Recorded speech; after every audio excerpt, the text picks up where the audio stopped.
തിരട്ട് ഗ്രാമം എന്ന് പറഞ്ഞാൽ അവർ മുത്തച്ഛനടക്കമുള്ളവരൊക്കെ കള്ളന്മാർ തന്നെയാണ്. ഈ കിട്ടുന്ന കാശ് കൊണ്ട് മുഴുവൻ അവിടെ ഒരു ബൂസൊക്കെ വാങ്ങിച്ച് വലിയ ജന്മിമാരാണ് കള്ളന്മാർ അവിടുത്തെ. ഇവർ കേരളത്തിലേക്കൊക്കെ ആയാലും എവിടേക്കായാലും മോഷ്ടിക്കാൻ വരുമ്പോൾ അവർക്കൊരു അവിടെ അമ്പലം ദേവികയുണ്ട്, അവിടെ പ്രാർത്ഥിച്ചിട്ടാണ് വരിക. ഈ മാല വിൽക്കുന്ന ഒരു ടീമുണ്ട്, അവരൊക്കെയാണ് അതിനകത്ത് ഏറ്റവും ഡേഞ്ചറസ് ആയിട്ടുള്ള ആൾക്കാർ. അവരൊക്കെ എന്ന് പറഞ്ഞാൽ ഒരു വീട്ടിലേക്ക് കയറണം തോന്നിക്കഴിഞ്ഞാൽ അവരാ വീട്ടിലേക്ക് കയറിയിരിക്കും. ആളുണ്ടോ ഇല്ലയോ എന്നുള്ളതൊന്നും അവർക്കൊരു വിഷയമല്ല. അപ്പോൾ അവിടെ കേൾക്കുന്ന ഒരു റൂമർ എന്താണെന്ന് വെച്ചാൽ ഇവിടുത്തെ ഒരു അച്ഛൻ ഇവരെ അഭയുടെ വേറൊരു രൂപം. അപ്പോൾ എന്നോട് പോലീസുകാർ പറഞ്ഞു, സാറേ തല വയ്ക്കണ്ട, അയാൾ IG എന്ന് മറ്റേ റാങ്കിലുള്ള ഉദ്യോഗസ്ഥനാണ്, അത് സാറിന് പണി കിട്ടും. ഞാൻ പറഞ്ഞു എന്നാലും നമ്മുടെ ലിമിറ്റിലൊരു ക്രൈം നടക്കുമ്പോൾ അത് എന്താണ് ആക്ച്വലി ഉണ്ടായെന്ന് നമുക്ക് കിട്ടുന്ന സോഴ്സ് വെച്ചിട്ട് അറിഞ്ഞു വെക്കാമല്ലോ. സാർ, ഈ കേരളത്തിൽ നടക്കുന്ന മോഷണങ്ങളിൽ പ്രത്യേകിച്ച് ഈ തിരുട്ട് ഗ്രാമത്തിൽ നിന്ന് വന്നിട്ട് ഈ മോഷണം നടത്തി തിരിച്ചവരുടെ ഗ്രാമത്തിലേക്ക് പോകുന്നവർ പിന്തുടരുന്ന പല രീതികൾ, അത് നമ്മുടെ നാട്ടിലെ പ്രാദേശിക മോഷ്ടാക്കൾക്ക് സുപരിചിതമായ രീതിയിലല്ല തിരുട്ട് ഗ്രാമത്തിൽ നിന്നുള്ളവർ ഇവിടെ വന്ന് ചെയ്തിട്ട് പോകുന്ന മോഷണങ്ങൾ. അത്തരത്തിലൊരു കേസിൻ്റെ അന്വേഷണവും തിരുട്ട് ഗ്രാമത്തിലേക്കുള്ള യാത്രയും ഒക്കെ സാർ ചെയ്തിട്ടുണ്ട്. അപ്പോൾ ആ ഒരു അനുഭവങ്ങൾ ഇത് അധികം ഈ നാഗർകോവിലിനടുത്തുള്ള ഒരു ഗ്രാമത്തിൻ്റെ പേര് ഇപ്പം മറന്നുപോയി. അവർ തിരുട്ട് ഗ്രാമം എന്ന് പറഞ്ഞാൽ അവർ മുത്തച്ഛനടക്കമുള്ളവരൊക്കെ കള്ളന്മാർ തന്നെയാണ് പരമ്പരാഗതമായിട്ട്. നമ്മളിവിടുത്തെ പോലീസ് ചെല്ലുമ്പോൾ വലിയൊരു വയലിൽ ട്രാക്ടറൊക്കെ ഉഴുതുകൊണ്ടിരിക്കുകയാണ്. ഈ കിട്ടുന്ന കാശ് കൊണ്ട് മുഴുവൻ അവിടെ ഒരു ബൂസൊക്കെ വാങ്ങിച്ച് വലിയ ജന്മിമാരാണ് കള്ളന്മാർ അവിടുത്തെ. അച്ഛനും അതിന് താഴെയുള്ളവനും ഒക്കെ കള്ളന്മാരാണ്. ഇവർ കേരളത്തിലേക്കൊക്കെ ആയാലും എവിടേക്കായാലും മോഷ്ടിക്കാൻ വരുമ്പോൾ അവർക്കൊരു അവിടെ അമ്പലം ദേവികയുണ്ട്, അവിടെ പ്രാർത്ഥിച്ചിട്ടാണ് വരിക. പ്രാർത്ഥനയിൽ പ്രധാന കാര്യം പറഞ്ഞതെന്ന് അറിയോ, ഏതെങ്കിലും കാരണവശാലും നമ്മൾ ആരെങ്കിലും പോലീസ് പിടിച്ചു കഴിഞ്ഞാൽ ഒരു കാരണവശാലും പരസ്പരം ഒറ്റ കൊടുക്കില്ല പരസ്പരം. ഈ അയാളും കൂടി ഉണ്ട് ഇയാളും കൂടി പറയില്ല, എവിടെയാണ് ഇത് കൊടുത്തതെന്ന് നമ്മൾ പറയില്ല. അത് രണ്ടും ഇല്ലെങ്കിൽ കേസ് നിൽക്കില്ല എന്ന് അവർക്കറിയാം, അവർക്ക് അറിയുന്ന ആൾക്കാരാണ്. അപ്പോൾ അതുകൊണ്ട് ഇവിടെ വന്ന് നമുക്ക് ഭയങ്കര പണിയാണ്.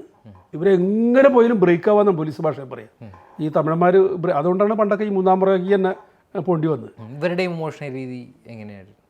ഇവിടെ പല രീതികൾ ആൾക്കാരുണ്ട്. പണ്ട് ഈ അമ്മി കൊത്താനുണ്ടോ എന്ന് ചോദിച്ചു നടക്കുന്നൊരു ടീമുണ്ടായിരുന്നു. ഇപ്പം അതില്ല. ഈ ഇതൊക്കെ വന്നതോടുകൂടി മിക്സിക്ക് വന്നതോടുകൂടി ആ ടീമില്ല. അവർ മുഴുവൻ മോഷ്ടാക്കളാണ്. അതുപോലെ തന്നെ ഈ ആമ കൊത്താൻ, ആമനെ പറിക്കാൻ നടക്കുന്നവർ, പക്ഷികളെ പിടിക്കാൻ നടക്കുന്നവർ, അങ്ങനെയൊക്കെ പറയും. കൂട്ടമായിട്ടാണ് അവർ വരിക. അവർ വന്നിട്ട് ഏതെങ്കിലും ഒരു പാടത്തിൻ്റെയോ ഏതെങ്കിലും ഓരത്ത് വെച്ച് അവർ കൂടെ കൂട്ടിയിരിക്കും. ഇങ്ങനെ നോക്കിയാലും ഒരു പുരുഷനെ അതിനകത്ത് കാണില്ല. അവർ ആ ലൊക്കേഷൻ അവിടെ ഇരുന്ന് കഴിഞ്ഞാൽ അവിടെ നിന്ന് ഒരു 5 കിലോമീറ്റർ അപ്പുറത്തുള്ള സ്ഥലത്ത് അവർ ഓപ്പറേറ്റ് ചെയ്യുക. ആ നിൽക്കുന്ന സ്ഥലത്ത് ഓപ്പറേറ്റ് ചെയ്യില്ല. അവരുടെ യാത്ര മുഴുവനും ഈ റെയിൽവേ ട്രാക്കിൽ കൂടെ ആയിരിക്കും, പോലീസ് പെട്രോളിങ് വരാത്ത സ്ഥലങ്ങൾ, അല്ലെങ്കിൽ പാടത്തിൻ്റെ സൈഡിൽ കൂടെ ആയിരിക്കും. അവർ സാധാരണ നൽകി ഈ പകൽ മുഴുവനും ഇങ്ങനെ ഓരോ പേരും പറഞ്ഞ് നടന്നിട്ട് പൂട്ടിക്കിടക്കുന്ന വീടുകൾ, പുറത്തുനിന്ന് ഗേറ്റ് ലോക്ക് ചെയ്തിട്ടുള്ളത്, പത്രം അകത്ത് കിടക്കുന്നത് എടുക്കാതെ കിടക്കുന്നത്, ചവറ് കുറേ മുറ്റത്ത് കിടക്കുന്നത്, ജനൽ തുറക്കാതെ കിടക്കുന്നത്, ലൈറ്റ് കത്തി കിടക്കുന്നത്, ഇങ്ങനത്തെ വീടുകളൊക്കെ കണ്ടു കഴിഞ്ഞാൽ അവരത് ലൊക്കേറ്റ് ചെയ്യും. എന്നിട്ടാണ് രാത്രി വന്ന് അതിൽ ചില ഈ മാല വിൽക്കുന്ന ഒരു ടീമുണ്ട്, അവരൊക്കെയാണ് അതിനകത്ത് ഏറ്റവും ഡേഞ്ചറസ് ആയിട്ടുള്ള ആൾക്കാർ. അവരൊരു കാസ്റ്റ് നെയിം ഉണ്ടായിരുന്നു, പ്രത്യേകിച്ച് അതേ പേരിൽ കേരളത്തിൽ വേറെ ആൾക്കാരുണ്ട്, അതുകൊണ്ട് ഞാൻ പറയുന്നില്ല മാത്രം. അവരൊക്കെ എന്ന് പറഞ്ഞാൽ ഒരു വീട്ടിലേക്ക് കയറണം തോന്നിക്കഴിഞ്ഞാൽ അവരാ വീട്ടിലേക്ക് കയറിയിരിക്കും. ആളുണ്ടോ ഇല്ലയോ എന്നുള്ളതൊന്നും അവർക്കൊരു വിഷയമല്ല. അവർ വാതിൽ പിടിക്കും, കയറും, അകത്ത് കയറി കഴിഞ്ഞ് കഴിഞ്ഞാൽ അവർ ഒച്ചയും ബഹളം ഉണ്ടാക്കും.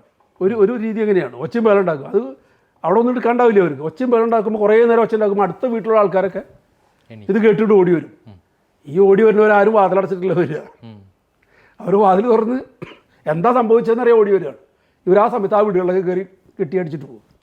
ആ വീടുകളിൽ നിന്ന് മോഷിക്കുന്ന രീതി. ആരെങ്കിലും പിന്നാലെ ഫോളോ ചെയ്ത് കഴിഞ്ഞാൽ അവരിലൊരു ചാക്കിൽ നിറച്ച് കല്ലായിരിക്കും, എറിയും, അടുത്ത് വന്ന് അറ്റാക്ക് ചെയ്യും. അത് ഭയങ്കര ഡേഞ്ചറസ് ആയിട്ടുള്ള ആൾക്കാരാണ്. അതൊക്കെ ഇപ്പോൾ കേരളത്തിൽ വളരെ കുറവാണ്. അവർക്കെന്ന് പറഞ്ഞാൽ ഇവിടുത്തെ എല്ലാ സീസൺ, ഉത്സവങ്ങൾ, പെരുന്നാളുകൾ, അതിൻ്റെയൊക്കെ കലണ്ടർ പോലെ അവരേലുണ്ട്. അത് നോക്കി കറക്റ്റായിട്ട് ആണ് അവർ മഴക്കാലമൊക്കെ അവർ ഹെയർ സ്റ്റൈൽ, സ്ത്രീകളാണെങ്കിൽ പണ്ടൊക്കെ അവരുടെ ജമന്തി പൂവൊക്കെ വെച്ച് അവരെ കണ്ടറിയാം ഉത്സവ പറമ്പിൽ. ഇപ്പോൾ അവരതൊക്കെ മാറ്റി ഷാമ്പു കിട്ടി നല്ല സ്റ്റൈലാക്കി സാധാരണ മലയാളി ലുക്കിലാണ് വരിക. 2-3 ഡ്രസ്സ് ഉണ്ടാവും അവരുടെ കയ്യിൽ. ഇങ്ങനെ അവരുടെ കുലദൈവത്തിൻ്റെ ഇടയ്ക്കൽ പ്രതിജ്ഞ ചെയ്ത് ഇങ്ങനെ ഒറ്റുകൊടുക്കില്ല, മോഷണം മുതൽ വിറ്റ സ്ഥലം കണ്ടെത്താൻ പോലീസിനെ സഹായിക്കില്ല എന്നൊക്കെ പറഞ്ഞു വരുന്ന ആളുകളെ നമ്മുടെ പോലീസിൻ്റെ കയ്യിൽ കിട്ടിയാൽ ആ ഒരു ചോദ്യം ചെയ്യലിൽ ഇവർ സമ്മതിക്കില്ലേ? അവർ സമ്മതിക്കില്ല. ഇപ്പോഴത്തെ നിലയ്ക്ക് കിട്ടിക്കഴിഞ്ഞാൽ ഒരു പ്രിവെൻറ്റീവ് അറസ്റ്റ് ചെയ്ത് കൊടുത്ത് വിടാതെ മാത്രമേ ഉള്ളൂ. അവരുടെ കയ്യിൽ എന്തെങ്കിലും കിട്ടിയാൽ അത് വെച്ച് എന്തെങ്കിലും ഒരു സെക്ഷൻ ഇട്ട് കൊടുക്കാന്നല്ലാതെ കയ്യിലൊന്നും അവരെല്ലാം ഉണ്ടാവില്ല. അവരൊരു സാധനം കൊണ്ടുവരില്ല. കാരണം അവർ പറഞ്ഞാൽ എല്ലാവരും വീടിൻ്റെ പുറത്ത് ഈ പാര, കൈക്കോട്ട്, വെട്ടുകത്തി എല്ലാവരും വീടിൻ്റെ പുറത്ത് വയ്ക്കുക. അത് മതി. ഒരു സാധനം കൈ കൊണ്ടുപോകേണ്ട കാര്യം. കൈ കൊണ്ട് പിടിച്ച് പോകണം കണ്ടു കഴിഞ്ഞാൽ പോലീസിനെ കണ്ടു കഴിഞ്ഞാൽ പോലീസ് നോക്കുമ്പോൾ കയ്യിൽ ഈ സാധനം കണ്ടു കഴിഞ്ഞാൽ അവർ സംശയിക്കില്ലോ. അതുപോലെ തന്നെ ഗോൾഡ് കറൻസി മാത്രമേ ഇപ്പോൾ ഒരു കൊണ്ടുപോകുള്ളൂ, വേറെ ഒന്നും കൊണ്ടുപോകില്ല. കാരണം ഈ ഡിസ്പോസ് ചെയ്യാൻ എളുപ്പമുള്ള, അല്ലെങ്കിൽ വഴിയിൽ വെച്ച് ആരെങ്കിലും കണ്ടു കഴിഞ്ഞാലും സംശയിക്കാത്ത രീതിയിലുള്ള ഇതിനകത്ത് തമിഴന്മാരാണ് ഇപ്പോൾ അങ്ങനത്തെ വളരെ കുറവാണ് ഇതിനകത്ത്. ഇപ്പോൾ വരുന്നതൊക്കെ ഈ ജാർഖണ്ഡ്, നോർത്ത് ഇന്ത്യൻസാണ് വരുന്നത്. അവരുടെ ഒരു രീതി എങ്ങനെയാണ്? അവരെന്ന് പറഞ്ഞാൽ അവർ ഇപ്പോൾ ഒരു വലിയ ഒരു ഇന്നോവ കാർ അവിടെ നിന്ന് അടിച്ച് മോഷിച്ചിട്ട് അതിനോട് വരും. അതിപ്പോൾ ഒരു ജ്വല്ലറിക്കാണ് അവരിപ്പോൾ കൂടുതൽ നോക്കുന്നത്. ആ ജ്വല്ലറിയിൽ അവർ റൗണ്ട് ചെയ്ത് ഇങ്ങനെ പോകും. ആ ഇന്നോവയിൽ ഇങ്ങനെ നടന്ന് എന്തെങ്കിലും കച്ചവടമൊക്കെ പറഞ്ഞ് നടന്നിട്ട് ഈ രാത്രിയിൽ വന്നിട്ട് കാവലില്ലാത്ത ജ്വല്ലറികൾ, അതുപോലെ തന്നെ പുറകു വശത്ത് വല്ല പാടം അങ്ങനെ ആൾ താമസമൊന്നും ഇല്ലാത്ത ഏരിയകൾ, അതുപോലെ കോൺക്രീറ്റ് ഭിത്തിയല്ലാത്തത്. ഈ സഹകരണ ബാങ്കുകളിലേക്ക് ചില ഇതുകൾ ഇപ്പോഴും കോൺക്രീറ്റ് ഭിത്തിയല്ല. ഈ കോൺക്രീറ്റ് ഭിത്തിയല്ലാത്തൊക്കെ ആണെങ്കിൽ ബാക്കിൽ വന്ന് അവരത് വലിയൊരു ഹോൾ അവരുടെ അത് വെച്ചിട്ട് തുണി നനച്ചിട്ടിട്ട് അത് തന്നെ ഡ്രില്ല് ചെയ്തിട്ടാണ് അവരകത്തേക്ക് കയറുന്നത്. അത് ഒരു തൃശ്ശൂർ ടൗണിൽ MO റോഡിൽ, മുനിസിപ്പൽ റോഡിൽ അവിടുത്തെ ഒരു ജ്വല്ലറി, അതൊന്നും അവർക്ക് വിഷയമല്ല. അവർ ഈ ഒരു ലോറി ഇതുപോലെ തന്നെ കട്ടൻ്റെ ഒരു ലോറി അതിൻ്റെ മുന്നിൽ കൊണ്ടിടും. എന്നിട്ട് അതിൻ്റെ 2 ടയർ മാറ്റിയിടും. എന്നിട്ട് അവിടെ ഇരുന്ന് 2 ആൾക്കാരിരുന്ന് അത് നന്നാക്കിക്കൊണ്ടിരിക്കലും ബോണറ്റൊക്കെ തൂക്കിയിരിക്കുകയാണ്. ഇവിടെ അടിക്കുന്ന സമയത്ത് തന്നെ അവിടെ അടിക്കുന്നുണ്ടാവും, ഈ ഡോറ് കുത്തിപ്പൊളിക്കുന്നുണ്ടാവും. വളരെ ഇൻ്റലിജൻ്റാണ് അവർ. ഈ തിരുട്ട് ഗ്രാമത്തിനെ കഷ്ടമാണ് അവിടുത്തെ ജാർഖണ്ഡിലെ അവസ്ഥ. അവിടെ ചെന്നാൽ നമ്മുടെ പോലീസിന് അവിടുന്ന് അവരെ കൊണ്ടുവരാൻ വലിയ പാടാണ്. അവിടുത്തെ പ്രോപ്പർട്ടി റിക്കവറി ചെയ്ത് വരാൻ വലിയ പാടാണ്. അപ്പോൾ മോഷണ കേസുകൾ തെളിയിക്കുന്നത് പോലീസിനെ സംബന്ധിച്ചിടത്തോളം വളരെ വളരെ റിസ്കി ആയിട്ടുള്ള ഒരു അവസ്ഥയാണ് ഇപ്പോൾ. സാർ, ഈ ക്രിമിനൽ കേസുകൾക്കൊപ്പം തന്നെ ഈ സാമൂഹിക പ്രശ്നങ്ങളിലും പോലീസ് ഇടപെടേണ്ടതുണ്ട്. അപ്പോൾ അങ്ങനെ ഈ കൊരട്ടി ധ്യാന കേന്ദ്രത്തിൽ ഒരു എയ്ഡ്സ് രോഗിയുടെ മരണവുമായി ബന്ധപ്പെട്ടൊരു പ്രശ്നമുണ്ടായി. അതുമായി ബന്ധപ്പെട്ട കാര്യങ്ങളൊന്ന് പറയാമോ? അതൊരു 2000-ലാണ്. ഞാൻ ചാലക്കുടി CA ആണ്. അപ്പോൾ കൊരട്ടി SI ഫേമസ് വർഗീസ് തന്നെ വിളിച്ചിട്ട് പറഞ്ഞു, സാർ ഇവിടെ ഒരു ചെറിയ ഇഷ്യൂ ഉണ്ട്. ഇവിടെ പഞ്ചായത്തിൻ്റെ പൊതുശ്മശാനത്തിൽ ഒരു ഭാഗത്ത് BJP-കാരും ഒരു ഭാഗത്ത് അവിടുത്തെ ധ്യാന കേന്ദ്രത്തിൻ്റെ ആൾക്കാരും ഒക്കെ ഓടി വന്നിട്ട് സംഘർഷമുണ്ട്, സാറിന് പെട്ടെന്ന് വരണമെന്ന് പറഞ്ഞു. അവിടെ ചെന്നപ്പോൾ എന്താ സംഭവം എന്ന് വെച്ചാൽ, ഈ പഞ്ചായത്തിൻ്റെ ഈ ഗ്രേവ് യാർഡിൽ ഒരു കുഴി കുഴിച്ചിട്ട് അതിൽ ഒരു ചെറുപ്പക്കാരൻ്റെ ബോഡി ഇരിക്കുന്നുണ്ട്. അതിൻ്റെ അറ്റത്ത് ഒരു വെളുത്ത സാരിയൊക്കെ ധരിച്ചിട്ട് ഒരു സ്ത്രീ ഇങ്ങനെ ഇരിക്കുന്നുണ്ട്, ബോഡി ഇങ്ങനെ വെച്ചിട്ട്. അപ്പോൾ സംഭവം ഇത്രയേ ഉള്ളൂ. ഇവിടെ ഈ എയ്ഡ്സ് രോഗികളൊക്കെ പണ്ട് ഈ ധ്യാന കേന്ദ്രത്തിൽ അവർക്ക് അവസാന സമയത്തൊക്കെ അവർ ട്രീറ്റ് ചെയ്തിരുന്നു. അവർക്ക് അതിനൊരു വിങ്ങൊക്കെ ഉണ്ടായിരുന്നു. ഒരു ആശുപത്രിയും ഒരു ഡോക്ടറും പോസ്റ്റ്മോർട്ടം ചെയ്യാൻ പോലും സമ്മതിക്കാത്തൊരു കാലഘട്ടം ഉണ്ടായിരുന്നു.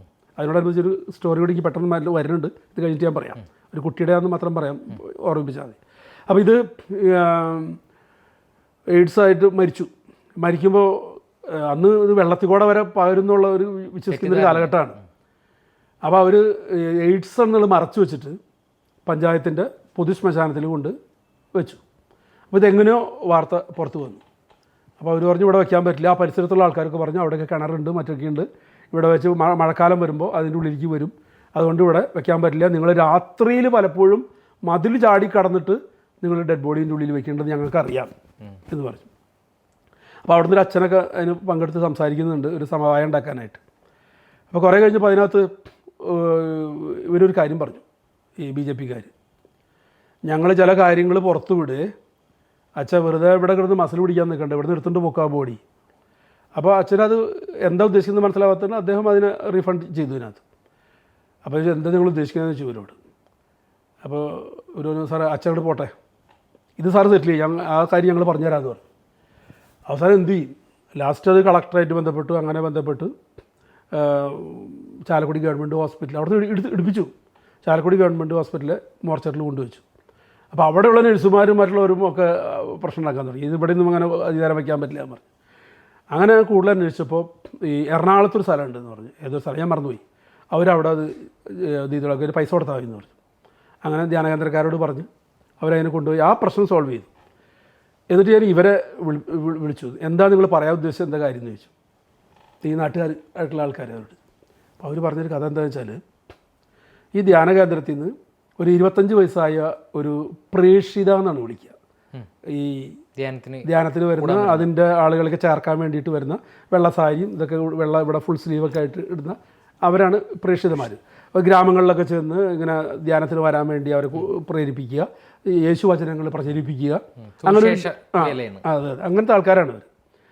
അപ്പോൾ അതിനകത്ത് ഈ 25 വയസ്സായ ആ പെൺകുട്ടിയുടെ പേര് ഞാൻ അടുത്തവരെ ഓർത്താൻ മറന്നുപോയി. അവർ മിസ്സിംഗ് ആയിട്ടുള്ള സംഭവമുണ്ട്. അപ്പോൾ അവർ വീട് എറണാകുളത്താണ്. അപ്പോൾ അവർ ഇവിടെ അന്വേഷിക്കാൻ വന്നു. പൂര് പറഞ്ഞു, ഇവിടുന്ന് പോയല്ലോ. അപ്പോൾ അവർ പറഞ്ഞു, അങ്ങനെയാണെങ്കിൽ ഇവിടുന്ന് പോകുമ്പോൾ വിളിച്ച് പറയാൻ പറഞ്ഞില്ലേ. അപ്പോൾ ഈ സ്ത്രീ കുറച്ചൊരു ബുദ്ധിക്കൊരു 5 ഇത്തിരി കുറവുണ്ട്, പാവാണ്, വളരെ ഇന്നസെൻ്റാണ്. അതുകൊണ്ട് ഇവിടുന്ന് പോകുമ്പോൾ പറയാൻ പറഞ്ഞിട്ടുണ്ട് അവരടുത്ത്, ഇവിടുന്ന് ഇറങ്ങുമ്പോൾ. അത് അവിടെ പള്ളിയിൽ വിളിച്ച് പറഞ്ഞല്ലോ നിങ്ങളുടെ, അപ്പോൾ ഞങ്ങളുടെ നമ്പർ ഉണ്ടല്ലോ, ലാൻഡ് ഫോൺ ഉണ്ടല്ലോ, അവിടേക്ക് എന്താ പറയാഞ്ഞ്, നിങ്ങളെ വിളിച്ചിട്ട് കിട്ടിയില്ല. അപ്പോൾ അവളൊരു ചേച്ചിയുണ്ട്, അവൾ അത്യാവശ്യം സാമൂഹ്യ പ്രവർത്തകയൊക്കെയാണ്. അവൾ അതുമ കയറി മിസ്സിങ്ങിന് അവിടെ FIR ഇടിച്ചു. അത് ഹൈക്കോടതി ടേക്കപ്പ് ചെയ്തു. അപ്പോൾ ഒരു ഗീവർഗീസോ അങ്ങനെ ഒരു വക്കീലുണ്ട് എറണാകുളത്ത്, പാവങ്ങൾക്കൊക്കെ വേണ്ടി കാശില്ലാതെ വാദിക്കുന്ന ഒരു വക്കീൽ. ആ വക്കീൽ കേസ് ഏറ്റെടുത്തു. അവസാനം സുപ്രീം കോടതിയിലെത്തി. പിന്നീട് ആ കേസിന് എന്ത് സംഭവിച്ചെന്നറിയില്ല. അപ്പോൾ അതിന് ആദ്യം എനിക്ക് മുമ്പുണ്ടായ ഒരു CA കേസ് അന്വേഷിച്ചിട്ടുണ്ടായിരുന്നു. ആ CA ഏതാണ്ടൊരു കാര്യങ്ങൾ ഇങ്ങനെ അടുക്കുന്ന കണ്ടപ്പോൾ CAനെ അവിടെ നിന്ന് ട്രാൻസ്ഫർ ചെയ്തു, ആലുവയ്ക്ക് ട്രാൻസ്ഫർ ചെയ്തു. എന്നിട്ട് അവിടെ സ്ഥിരമായിട്ട് പതിവായിട്ട് വരുന്ന ഒരു ഉന്നതനായ IPS ഉദ്യോഗസ്ഥനുണ്ട് ധ്യാനത്തിന് വരുന്നത്.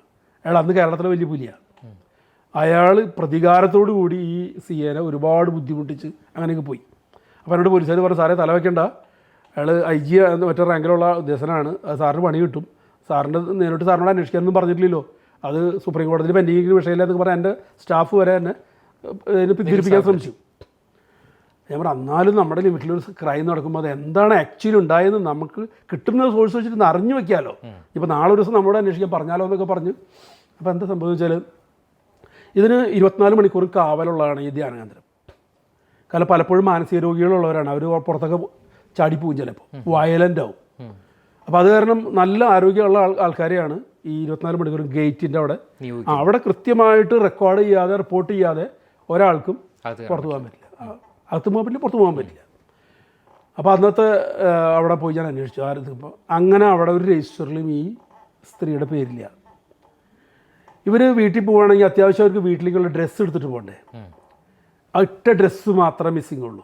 അവളുടെ ബാഗും സാധനങ്ങളൊക്കെ ഒരു വീട് പോലെ ഉണ്ട് ഇവിടെ. അതിലൊരു കന്യാസ്ത്രീ ഉണ്ടാവും, അവരെ സപ്പോർട്ട് ചെയ്യാനായിട്ടൊരു മദർ പോലെ ഉണ്ടാവും. ഇതിലാണ് അവരിയ്ക്കുക. അപ്പോൾ അവർക്കൊന്നും ഇവർ പോയി എന്നല്ലാണ്ട് വേറൊന്നും അറിയാൻ കഴിയില്ല. അപ്പോൾ അവിടെ കേൾക്കുന്ന ഒരു റൂമർ എന്താണെന്ന് വെച്ചാൽ, ഇവിടുത്തെ ഒരു അച്ഛൻ ഇവരെ അഭയുടെ വേറൊരു രൂപം റേപ്പ് ചെയ്തെന്നും, റേപ്പ് ചെയ്തിടയിൽ ശ്വാസം മുട്ടി അങ്ങനെ മരിച്ചു പോയെന്നും, ആ ബോഡിയാണ് ആ മതിൽ ചാടി കടന്ന് അവിടെ കൊണ്ട് ഈ ശ്മശാനത്തിൽ കൊണ്ടിട്ടെന്നുള്ളതാണ് നമ്മുടെ ഒരു വേർഷൻ. പക്ഷെ അത് കേസ് അന്വേഷണം സുപ്രീം കോടതിയിൽ. അതിനിടയിൽ ഈ ചേച്ചി മാത്രമാണ് ഇതിൻ്റെ പുറകിൽ. ഈ വക്കീൽ മരണപ്പെട്ടു, കുറച്ച് വർഷങ്ങൾക്ക് മുമ്പ് മരണപ്പെട്ടു. പിന്നെ ആ കേസിൻ്റെ അവസ്ഥ എന്താണെന്ന് അറിയില്ല. അപ്പോൾ എന്തായാലും ഫയൽ അങ്ങനെ ഒരു സംഭവമുണ്ട്. അപ്പോൾ അത് ചില തിരോധാനങ്ങൾ അങ്ങനെ നീണ്ട് പോകാറുണ്ട്.